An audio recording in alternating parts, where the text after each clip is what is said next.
Amén. Dios les bendiga, hermanos. En esta mañana les invito a que se pongan de pie. Damos gracias a Dios porque tenemos un día más de vida. Amén. Un día más que Dios nos presta, hermanos, para poder estar en su casa, para estar en esta escuela dominical y aprender su palabra. Le voy a pedir que abra su Biblia en la primera carta de Pedro, capítulo 5. Vamos a leer a partir del versículo 6. Primera de Pedro, capítulo 5, versículo 6. Ahí damos lectura. Sean bienvenidos a la casa de Dios. Qué bueno que estamos aquí en esta mañana. Primera de Pedro 5, 6. Y le invito a que me indique con un amén cuando lo tenga listo.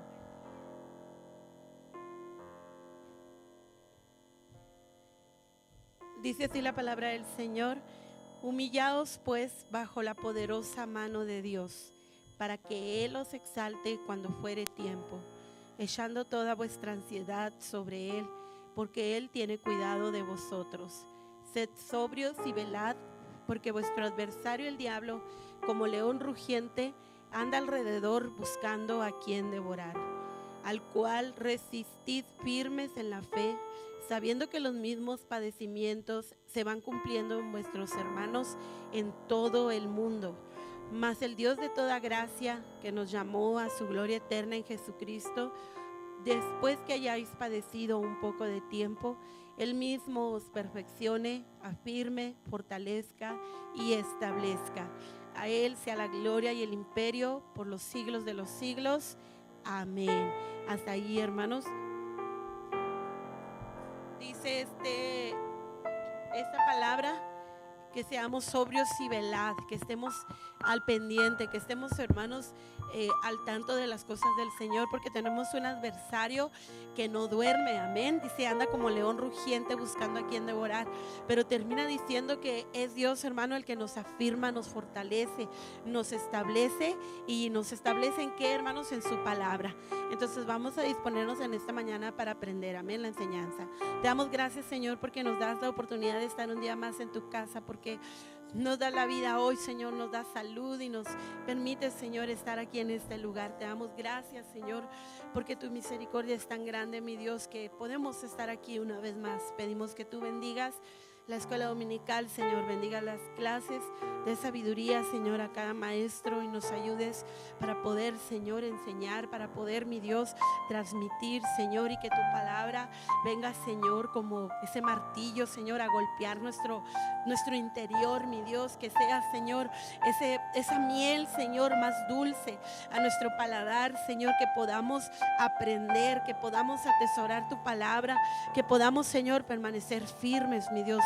Más que nada, Señor, en estos tiempos tan difíciles, Señor, que tu palabra venga a ser nuestra guía en todo momento. Te damos gracias. Apresura los pasos de los que vienen en camino y de los que van a escuchar la enseñanza, Señor, que sea de bendición. Te damos gracias en el nombre de Jesús. Amén. Y vamos a cantar este canto y después de ello vamos a pasar a nuestras clases. Amén. Jehová está en medio de ti, poderoso, poderoso. Él salvará, se gozará sobre ti con alegría y callará de amor. Se gozará sobre ti con cánticos. Jehová está en medio de ti, poderoso, poderoso, poderoso.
está en medio de nosotros. Pueden sentarse, hermanos, y así vamos a pasar a nuestras clases. Dios les bendiga.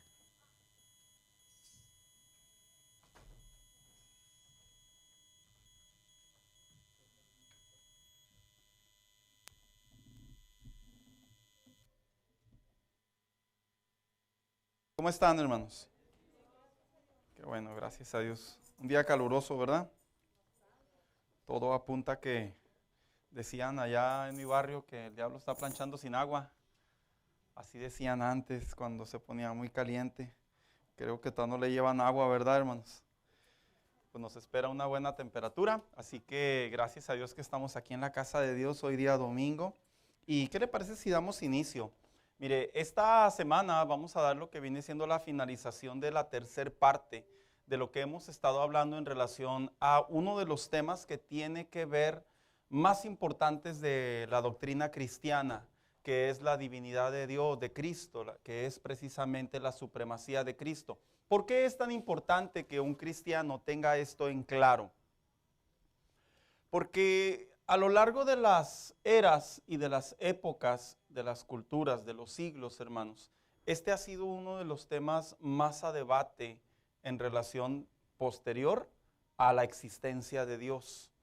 Y es bien importante porque la doctrina cristiana se centra su salvación precisamente en la obra redentora de Jesucristo, pero no solamente en su obra redentora, sino también en su muerte y resurrección, que es la obra redentora. ¿Y por qué es tan importante? Porque es interesante cómo en base a tanta información que hoy en día vemos en las plataformas, que ya es nuestro medio de aprender o de conocer más acerca de los temas, es interesante cómo se ha hecho vamos a llamarlo, un ataque a lo que viene siendo la imagen de Cristo, o lo que viene siendo la deidad de Cristo. Y una de las cosas que la Biblia enseña en los tiempos finales es precisamente cuando el anticristo venga a engañar en el tiempo de la gran tribulación, pero obviamente sobre una plataforma que es antes de la venida de Cristo, en lo que es el arrebatamiento, una plataforma que es en donde va a engañar inclusive a creyentes que asisten a iglesias, que están en iglesias y que empiezan a poner en tela de juicio si realmente Jesucristo salvó al hombre, perdonó los pecados del hombre, pero más allá de ello, si realmente Jesucristo es Dios. Y a pesar de que este ataque ha estado desde los tiempos iniciales de la iglesia inicial, les soy sincero, hermanos, cada día yo leo más iglesias dentro del movimiento cristiano y no movimiento cristiano que están cambiando su perspectiva sobre la deidad de Cristo, a lo que nos lleva a lo siguiente, que cuando una persona no tiene a Cristo como su Señor y Salvador, que Él es Dios estando en la tierra entre los hombres, automáticamente pierde todo, hermanos. Porque inclusive la misma Biblia hace mención que en aquel día toda rodilla se doblará y reconocerá que Jesucristo es Dios. Así lo dice Apocalipsis. Y Satanás se ha encargado con el paso de las eras de traer esa confusión a los cristianos y obviamente a los no cristianos. Yo creo que aun cuando algunos piensan que estas enseñanzas son para cristianos que tienen aspiraciones ministeriales, que viene siendo a nivel instituto, personalmente yo no lo veo de esa manera. Yo veo que el cristiano debe de comprender a la luz de la palabra de Dios quién es Jesucristo. ¿Por qué? Porque cuando lo estudiamos y cuando lo enraigamos en nuestro interior, en nuestro corazón, en nuestro pensamiento, en nuestro razonamiento, en la inteligencia que Dios nos dio, la sabiduría, no vamos a ser removidos fácilmente o no vamos a ser removidos, hermanos. Y esto es una declaración que el mismo Cristo hizo mención. Dice, en aquellos tiempos o en aquellos días, dice, se levantarán, ¿qué? Falsos cristos. Él mismo hizo esa advertencia. Entonces, a pesar de que esto han existido por todas las épocas, esto va a seguir sucediendo y va a venir con más fuerza, hermanos. Y un cristiano, vuelvo a repetir, debe de tener en claro a la luz de la palabra de Dios que Jesucristo es Dios. Entonces, esta semana vamos a concluir lo que viene siendo la tercer parte de este tema que estamos desarrollando, ¿quién es Jesucristo? Obviamente tomando a consideración lo que viene siendo el movimiento de los testigos de Jehová, que es personalmente hablando, vamos a ir llegando a las conclusiones conforme van avanzando las semanas. Vamos a llegar a la conclusión que en realidad, por muy buena moral que ellos apliquen, por muy buena actitud que ellos tengan en salir a tocar puertas y aparentemente entregar el Evangelio de Jesucristo, la realidad, hermanos, es otra, que el mensaje que ellos transmiten es en contra de lo que viene siendo la cristología, como se le conoce en el tema de la teología sistemática. Así que vamos a entrar entonces en lo que viene siendo, la semana pasada veíamos cómo el apóstol Pablo, las cartas paulinas, este personaje conocido del Nuevo Testamento, a la mayoría de las iglesias sí les habló en realidad en relación a Cristo, que es Dios en la tierra. Y precisamente mencionamos la semana pasada que a la iglesia de Colosenses presentó a Jesucristo como Dios. A la iglesia a lo que viene siendo a su discípulo Tito, que considera que era un pastor también, le habló acerca de la gloriosa venida de Cristo. Y veíamos que la gloriosa venida de Cristo hace referencia al que viene en las nubes, que es Jesucristo, Dios. Y luego dice el apóstol Pablo a los filipenses, en donde presenta a Jesucristo como quien estando en el trono. Mire, esto casi no se enseña, hermanos. Esto casi no se enseña, se lo tengo que compartir.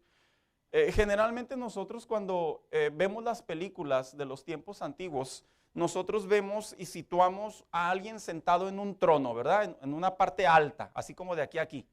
Y luego llegan todos los súbditos, ¿verdad? ¿Quién está sentado arriba, hermanos? El rey. ¿Y quiénes están a los lados o está el rey solo? Es pregunta, no es retórica.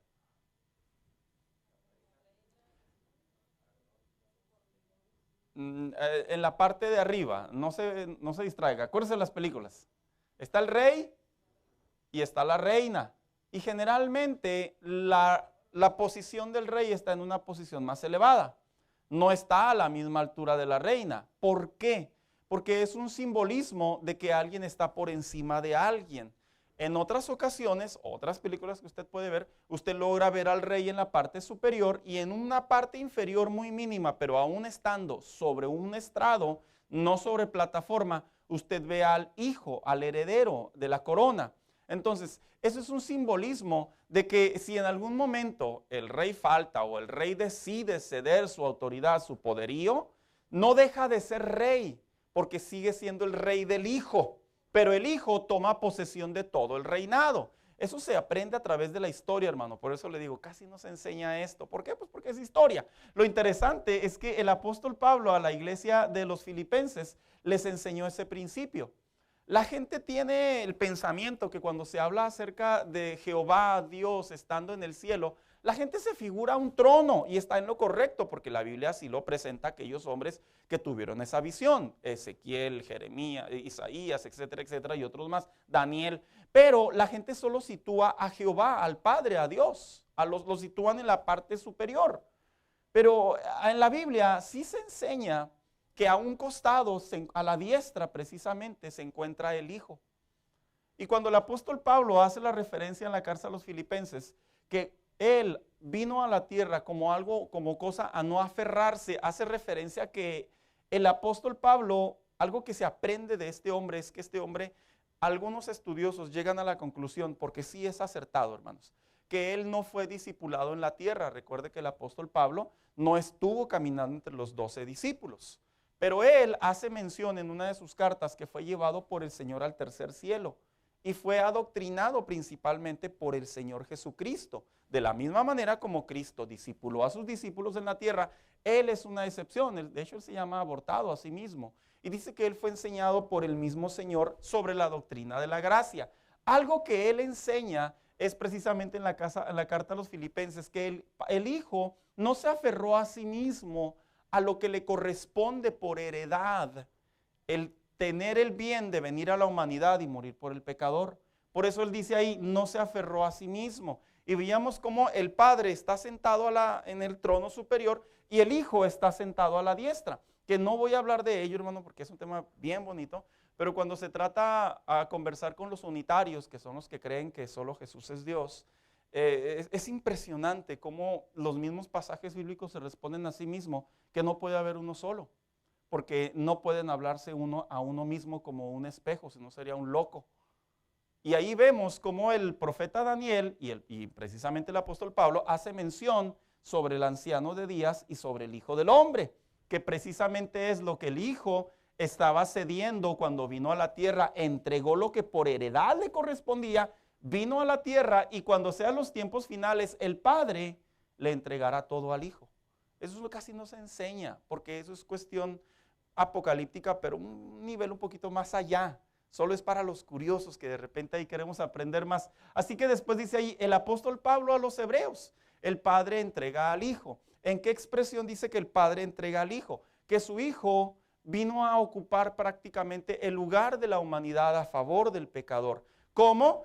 Principalmente el Hijo no se aferró a sí mismo, pero también el Padre le entregó lo que se le llama un común acuerdo para venir a morir por el pecador. Así que esta semana vamos a terminar con las cartas paulinas, pero también vamos a ver cómo el apóstol Juan y el apóstol Pedro también presentan a Jesucristo como Dios. Así que hice la introducción.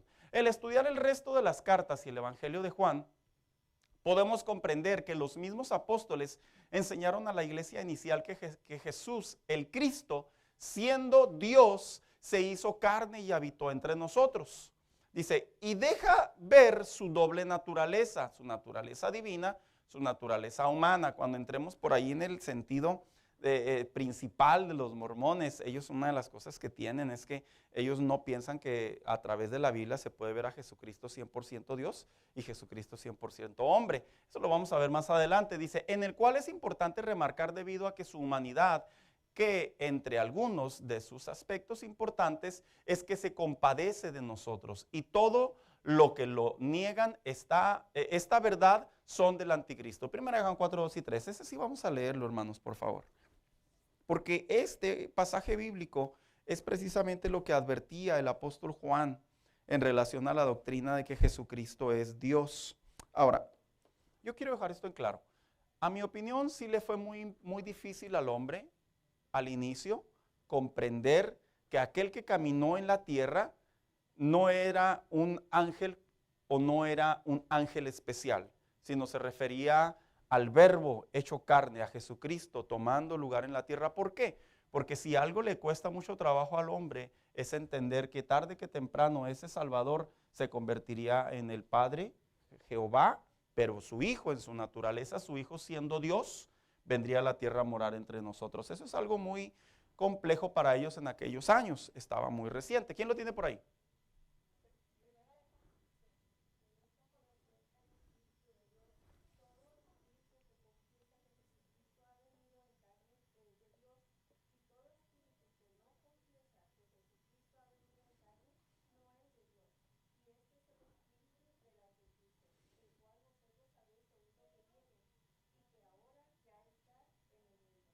Fíjense desde hace cuánto tiempo atrás el mismo apóstol Juan advertían a las iglesias que ya se enseñaba que el que había venido a la tierra no le daban el crédito ni como Mesías, ni mucho menos le daban el crédito como la naturaleza de Dios en la tierra.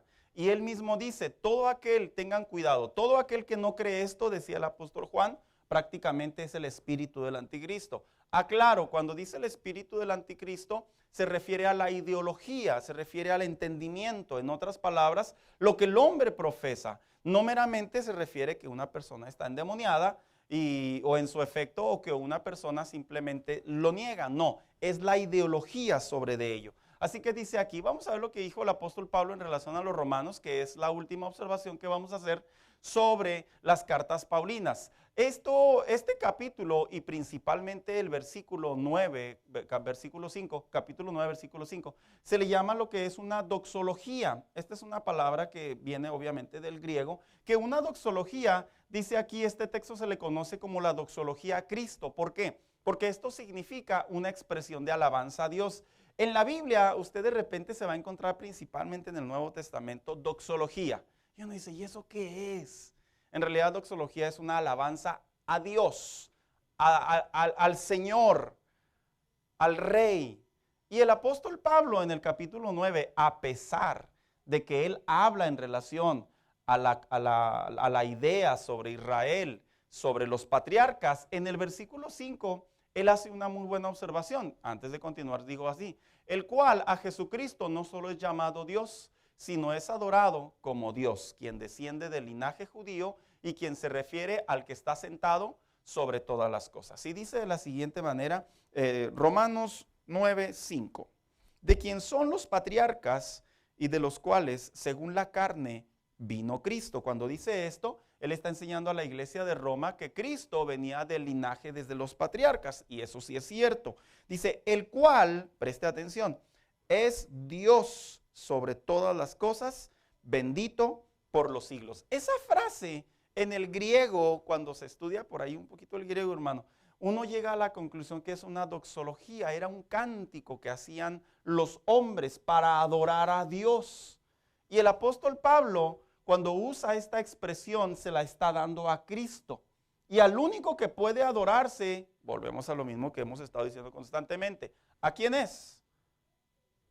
A Dios. ¿Y por qué el apóstol Pablo le da el tributo a Cristo? Porque él enseñó en sus diferentes cartas que Cristo es Dios, lo presenta como el Señor, como la deidad. Y dice, bendito por los siglos, amén. Ahora, yo voy a presentarle aquí dos versiones diferentes en relación a este pasaje bíblico. Una la Nueva Versión Internacional y la otra la Nueva Traducción Viviente. Dice, Abraham, Isaac y Jacob son los antepasados de los israelitas. Y Cristo mismo era israelita en cuanto a su naturaleza humana. Y dice la Traducción Viviente, y Él es Dios, el que reina sobre todas las cosas, y es digno de eterna alabanza. Amén. Ahí está la doxología localizada. Y luego dice la Versión Internacional, dice así, de ellos son los patriarcas, y de ellos, según la naturaleza humana, nació Cristo, quien es Dios sobre todas las cosas, alabado sea por siempre. Amén. Le voy a leer la nueva traducción, la traducción lengua actual. Cuyos son los padres y de los cuales es Cristo según la carne, el cual es Dios sobre todas las cosas, bendito por los siglos. Amén. Ahora, algo que a mí me llama la atención es que la Biblia de los Testigos de Jehová dice así, a ellos les pertenecen los patriarcas y de ellos descendió el Cristo. Y luego si se fija el puntito que está ahí, le voy a contar algo interesante sobre el griego más antiguo. El griego ha ido modificándose, hermano, con la finalidad de dar el entendimiento sobre el lenguaje o el léxico. El griego antiguo no tiene puntos ni comas. ¿Cómo leían? Así, ¿cómo va? En la ortografía del griego antiguo, el original, el antiguo, no hay puntos ni comas. Cuando usted ve las traducciones de la Biblia en el castellano y las diferentes interpretaciones sobre las lenguas, obviamente usted va a encontrar puntos y comas. ¿Por qué? Porque con el paso de los años, los estudiosos del griego saben la necesidad que hay en tener ortografía sobre la comunicación del lenguaje textual. Y ellos, los testigos de Jehová, le pusieron la frase el punto. ¿Qué significa punto? Que cierra una frase, que termina una frase. Ninguno de los antiguos les dio esa finalidad bajo esa expresión, sino que continuaban con la idea de que Jesucristo es Dios. Y los testigos de Jehová modificaron la frase, dice, el Cristo, punto. Y luego dice, que Dios, o sea, separando la idea, que está por encima de todo, sea alabado para siempre. Amén. Fíjese qué interesante es, hermano, que pequeños puntitos cambian las cosas. ¿Qué dice el interlineal? La Biblia interlineal lo presenta de la siguiente manera. Se fija que en la Biblia interlineal no hay puntos. Esa es la original, hermano, es la Biblia interlineal. Dice, de quienes los padres y proceden de cuál es el ungido, el según carne, el siendo sobre todas cosas, Dios bendito, hacia adentro, a las edades. Amén. Pero algo que llama la atención del original, hermanos, es que ellos no manejan los puntos, ni mucho menos las comas. Esto se hace con la finalidad de separar ideas, de separar frases. No hay manera de quitarle a Cristo la divinidad, lo enseñaron el apóstol Pablo en sus cartas paulinas. Después viene el apóstol Pedro. ¿Qué enseñó el apóstol Pedro en relación a Jesucristo? Bueno, pues dije lo siguiente. El mismo Pedro, quien reconoció a Jesucristo como literalmente el Hijo de Dios, en la expresión el Hijo de Dios, en la naturaleza, en el mismo género. Le voy a hacer una pregunta a usted. ¿Usted es hijo de Dios? ¿En el mismo género de Dios? Piénsela. No. No. En el mismo género de Dios significa que Él es perfecto, que Él es santo, Él es todopoderoso. Nosotros somos coherederos, hijos adoptados, pero nosotros no tenemos la línea sanguínea de Dios, hermanos, en el entendimiento del hombre. Este asunto ha traído muchos problemas a la iglesia cristiana con el paso de los años, porque en el Éxodo aparece una frase en donde cuando va Moisés a ver a Faraón, dice que lo identificó como ¿qué? Como un Dios, que de ahí se toman los mormones para decir que un día cuando ellos mueran van a ser dioses. Y luego el libro de los Salmos también usa la palabra Dios en el castellano, que eso no tiene otra interpretación más que la correcta aplicación del contexto, que hace referencia a seres poderosos, no a seres que comparten la misma línea sanguínea. Cuando nosotros vemos en la palabra de Dios, principalmente en su Biblia, la H mayúscula, Hijo de Dios, es porque le da el mismo género entre el Padre y el Hijo. Pero nosotros no somos hijos de Dios con H mayúscula. Nosotros somos hijos de Dios que somos coherederos de la gracia. Nosotros por eso es que un día un hombre se le ocurrió decir que nosotros éramos los juniors de Dios y que nosotros a través de nuestra boca podemos hacer muchas declaraciones divinas. Esa es una burrada, perdóneme la palabra, esa es una falta de estudio bíblico que aquí también se encuentra mucho. Porque en la misma Biblia se hace referencia que entre el Hijo de Dios, que ahorita vamos a ver algo interesante entre la diferencia entre unigénito y primogénito, que se encuentra en la Biblia también, y muchos no la notan, pero ahí está. Y dijo el apóstol Pedro cuando estaba saludando a la iglesia, dice, el mismo Pedro quien reconoció a Jesucristo como literalmente el Hijo de Dios en la tierra. ¿En qué sentido el Hijo de Dios? No en el sentido de un ser creado, sino en el sentido de un ser que comparte el mismo género, la misma naturaleza, lo cual nosotros no la compartimos, hermanos. Dice, ¿qué significa ser de la misma naturaleza de Dios? Si nosotros fuéramos de la misma naturaleza de Dios, hermanos, ya no pecaríamos. Es más, se lo voy a poner más fácil. ¿Los ángeles pecan? ¿Pueden pecar? ¿Pueden pecar sí o no los ángeles? Claro que pueden pecar, está comprobado, hay historia. ¿Pero qué cree? La misma Biblia enseña que Dios es fiel a sus palabras y se escribió un dicho ahí en el libro de Números, que Dios no es hombre para que mienta, ni hijo de hombre para que se arrepienta.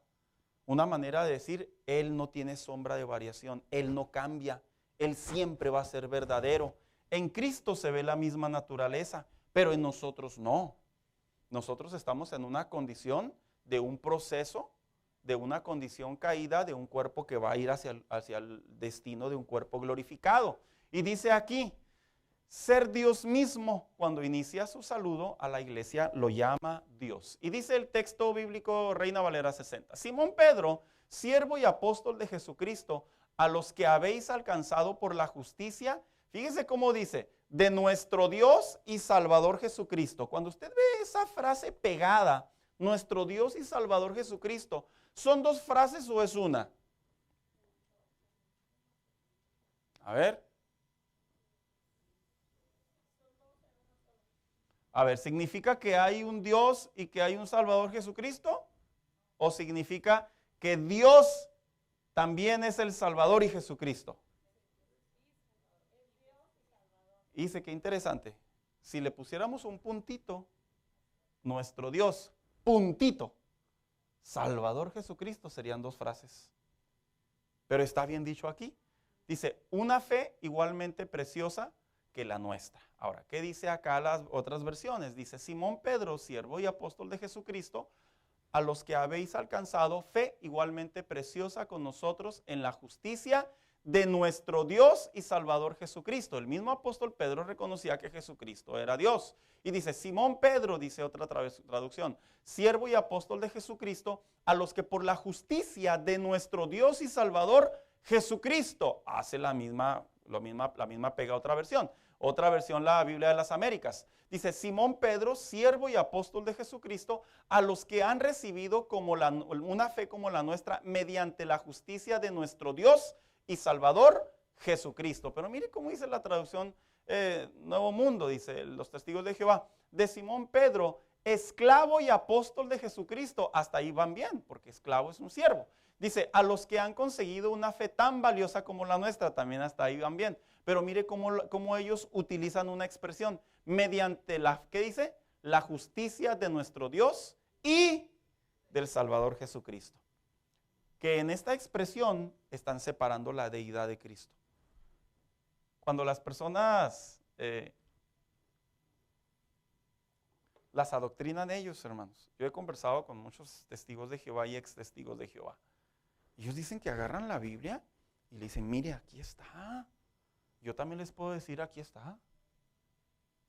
Y los agarran. Y a mí me han dicho, es que te convencen con su Biblia. Y te enseñan con su Biblia. Claro, porque la Biblia de ellos le quitaron la supremacía a Cristo. Pero si nos vamos a las versiones de los tiempos, encontramos que en realidad ellos son los únicos que han hecho estas modificaciones. Como dice la Biblia literal, la Biblia interlineal, perdón, dice así. Simón Pedro, esclavo y emisario de Jesús, ungido a los de a igual valor a nosotros, habiendo obtenido, y luego hay una frase que a veces causa contienda, por suerte, así dice el griego, que no significa la suerte que nosotros conocemos. Confianza en rectitud del Dios de nosotros y libertador Jesucristo o Jesús ungido. En otras palabras, el mismo apóstol Pedro, porque usted encuentra en el griego que cuando se le llama a Jesucristo generalmente Salvador, también se le conoce como libertador, como aparece en la frase ahí. Estos son pequeños detalles que ellos, hermanos, juegan con la mente de las personas. El apóstol Juan, ¿qué dijo el apóstol Juan en relación a ello? Dice así. En sus finales palabras, el apóstol Juan expresa el propósito de su narración. Dice, pero estas se han escrito para que creáis que Jesús es el Cristo, el Hijo de Dios. Y vuelvo a repetir, no en una expresión separada, sino en una misma naturaleza. Y para que creyendo tengáis vida en su nombre, el cual al inicio de su escrito lo presenta como Dios hecho hombre. Y dice aquí, en el principio era el verbo. Vuelvo a repetir, cuando dice en el principio era el verbo, ¿a qué se refiere el verbo?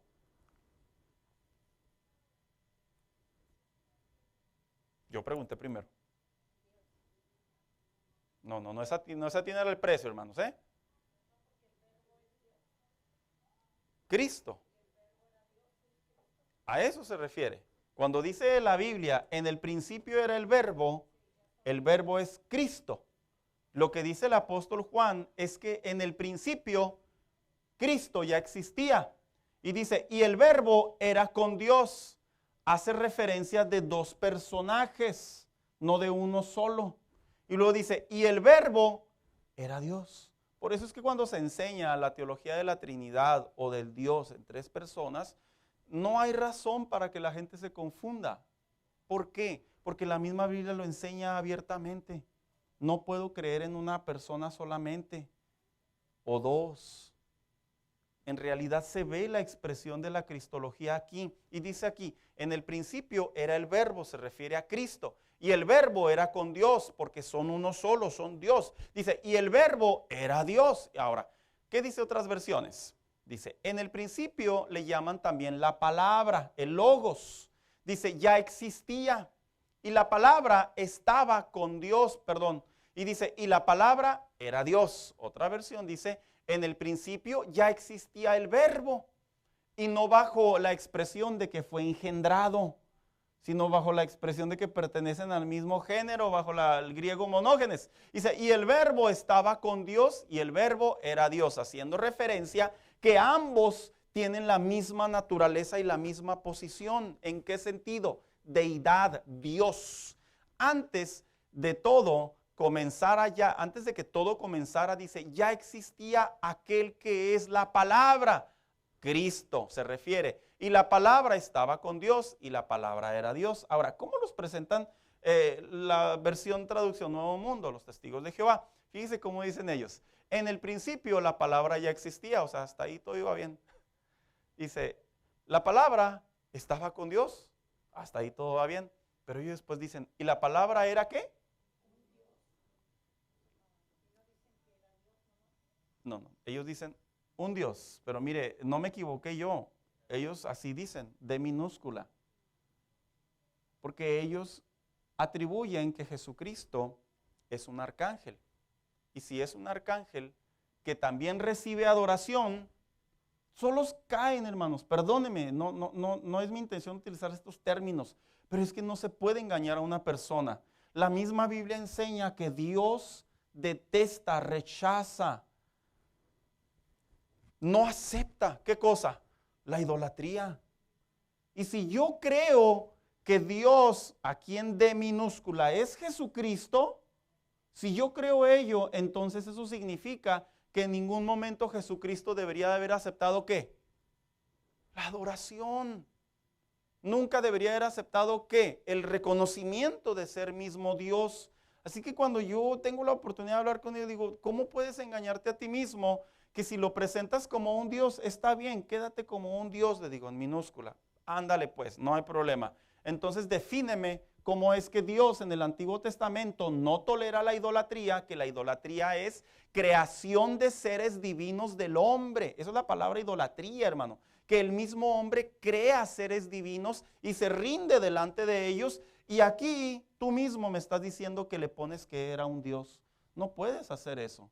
Entonces estaríamos diciendo que Jehová, Dios, al que tú le llamas Dios, yo le digo a ellos abiertamente.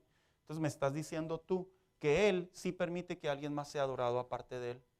Y Él mismo dice que Él no lo acepta. Inclusive lo estableció en los 10 mandamientos. Y una de las razones por la que el pueblo de Israel cayó en cautiverio fue por la idolatría.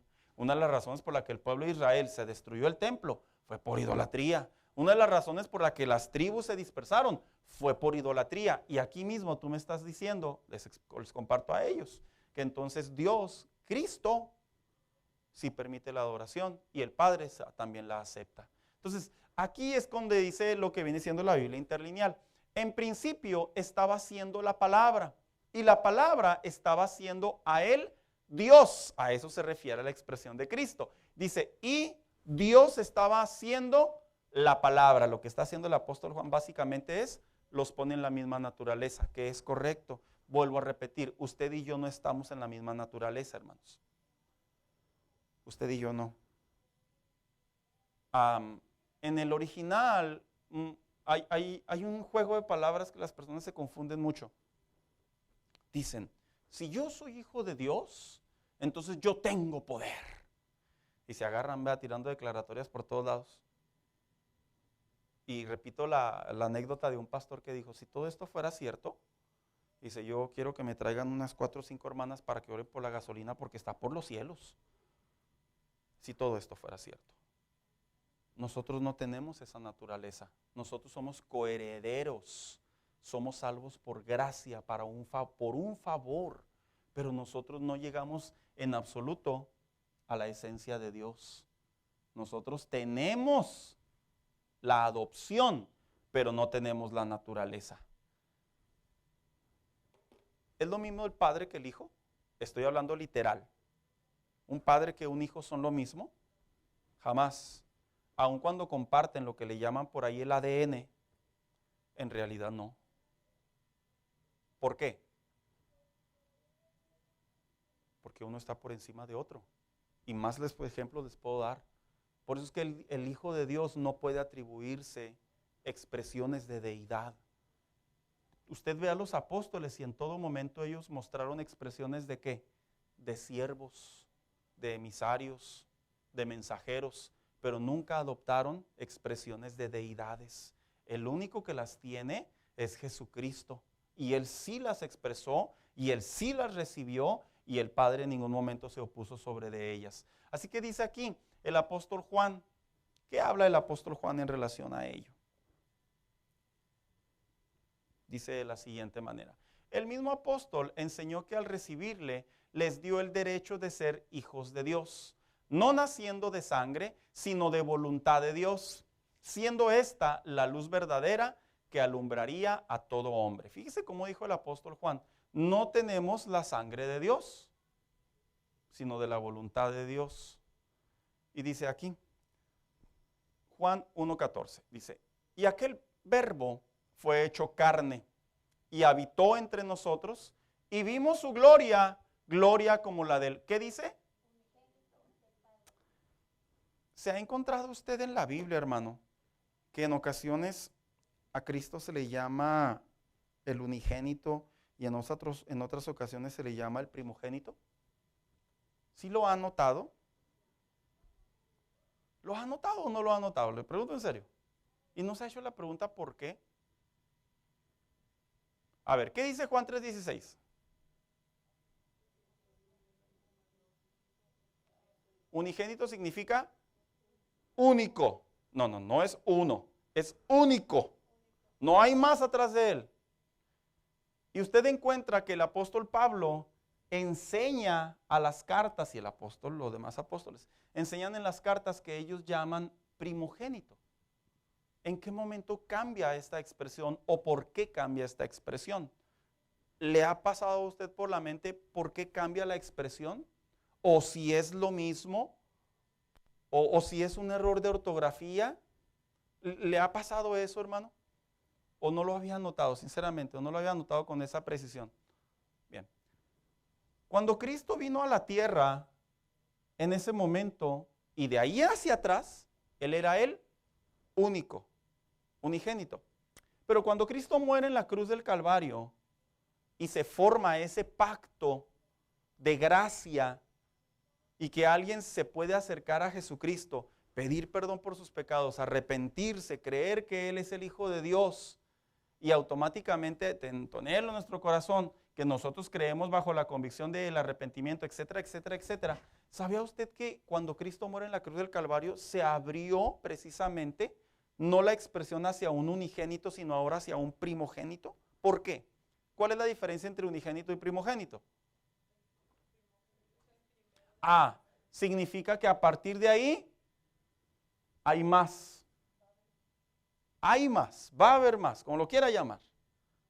¿Y sabía usted que nosotros, al ser hijos de Dios, Cristo ya no es el unigénito, sigue siendo Dios, pero ya ahora Él es en su naturaleza, pero ahora nosotros, de hecho la misma Biblia enseña que nosotros somos coherederos de la gracia y nos da un sinfín de interpretaciones, y entre de ellas, ¿cómo les llamaba a Cristo? ¿Cómo los apóstoles se dirigían? Que nosotros somos hermanos de Cristo. ¿Y por qué?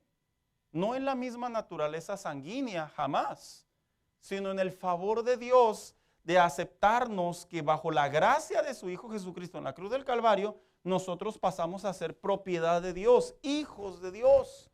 Y por ello es que existe esa interpretación entre unigénito y primogénito. Ahora hay más hijos de Dios, ya no hay uno solo, pero no en la expresión género, sino en la expresión coherederos, que es muy diferente. Así que dice por aquí, y aquel verbo fue hecho carne y habitó entre nosotros y vimos su gloria, gloria como del unigénito, del Padre, lleno de gracia y de verdad.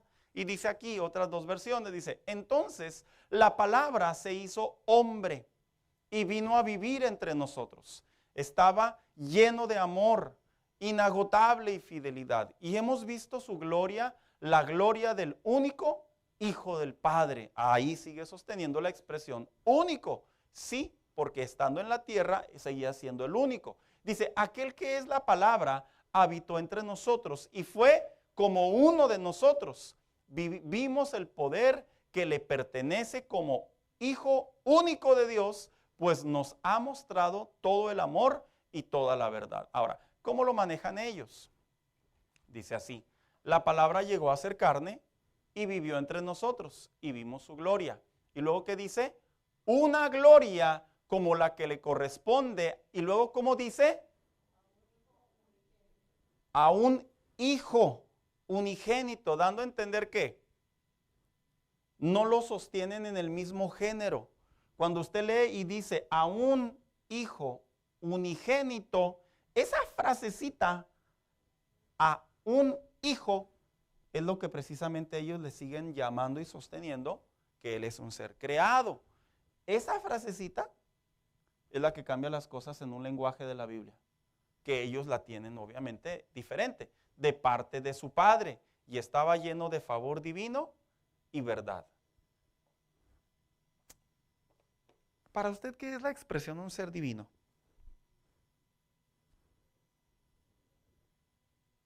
Defínamelo en sus palabras.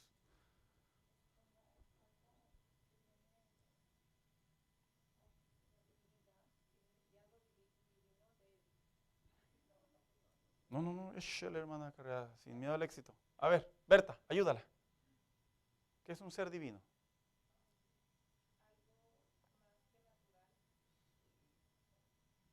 Okay. Víctor. Cuando se refiere a un ser, hace referencia entonces a una persona probablemente. Y luego cuando dice divino, se refiere a una divinidad, a un Dios, a un ser supremo, sobrenatural. Y ahí viene todo lo que viene siendo la expresión que se le llamaría los derivados, etcétera, etcétera. Cuando ellos utilizan la palabra y estaba lleno de favor divino y verdad, ellos están haciendo uso que Dios Padre sobre el Hijo le dio un favor. Pero, ¿qué cree? El Hijo no se le dio ningún favor. Es de Él. Y dice, y verdad, haciendo referencia obviamente al contexto. Esas frasecitas a un hijo y estaba lleno de favor son las que lamentablemente cambian la esencia de la expresión de que Cristo es el Hijo de Dios. ¿Qué dice la Biblia interlineal? Que es la Biblia que nos ayuda a nosotros para una mejor interpretación. Dice aquí, dice, y la palabra carne llegó a ser y habitó en tienda. Es un modismo, es como decir entre nosotros. Dice, y vimos a él, esplendor de él, esplendor como unigénito de unigénito, al lado del Padre, al lado de Padre lleno de gracia, bondad y verdad. Estamos viendo aquí, hermanos, que en realidad el mismo original sostiene el mismo género. No lo separa como lo hacen ellos. Y por último, mira, hasta aquí ya se me acabó. No me salió el otro. A ver, ¿cuánto tiempo dejo? Mira, tengo 10 minutos. Muy bien, porque puedo hacer preguntas. A ver, Alex, por allá atrás. ¿Qué has leído de la Biblia? No. Muy bien, perfecto, grandioso, emocionante. Bendito sea Dios. Vamos a ver otra persona. Hermano Jara, ¿qué está leyendo, hermano Jara, actualmente?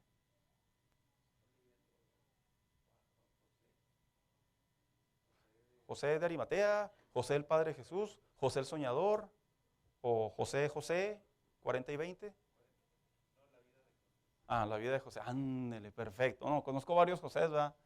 Bien. Y sí, pues sacamos todo el repertorio, no hace la menos que se ha ido por otro José también, ¿verdad? Bien. ¿Y qué se encontró interesante en la vida de José?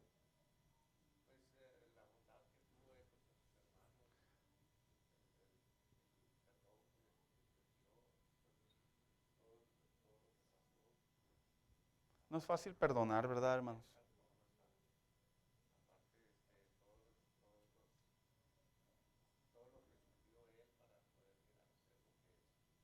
Eh,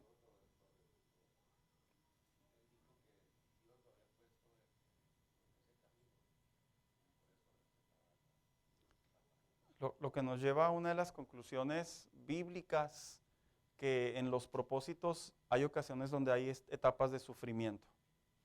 No siempre, pero es muy común que para poder cumplir los propósitos de Dios hay etapas de sufrimiento. No me refiero meramente de desgracia, sino en el sufrimiento me refiero en el contexto de llegar a la madurez, de hacer cambios en nuestras vidas. Y sí, sí es cierto. ¿Qué hubiera pasado si José hubiera mandado llamar a sus hermanos y hubiera dicho, aquí los tengo, de aquí soy, y ya pasaron años y los hubiera desaparecido, se hubieran acabado las tribus? Así de simple. Bien. Hermana Carrera, cuéntanos, hermana Carrera, ¿qué está leyendo? Ana, ok, primer libro de Samuel.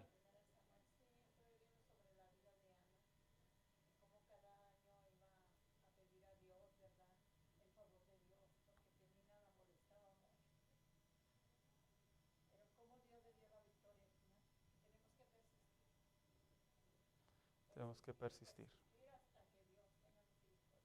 Bien. Ahí se encuentra un asunto bien interesante y es precisamente una vez que se obtiene el beneficio de la búsqueda, hay que cumplir el voto. El cumplir el voto de Ana fue entregar a su hijo. Hace unos días leí acerca de las frases, cómo las están confundiendo entre pactos y compromisos y votos. El hombre no puede pactar con Dios, y yo lo he enseñado muchas veces, esos maestros o predicadores que dicen, pacte con Dios. Pues para empezar, nosotros no tenemos nada para pactar con Dios, nada. Todos. En la Biblia se enseña que quien inicia los pactos es Dios, no el hombre. En ningún momento el hombre. Lo que sí se ve en la Biblia es que el hombre hacía compromisos o votos delante de Dios. Eso sí se encuentra. Está la oración de Jabes y otros más.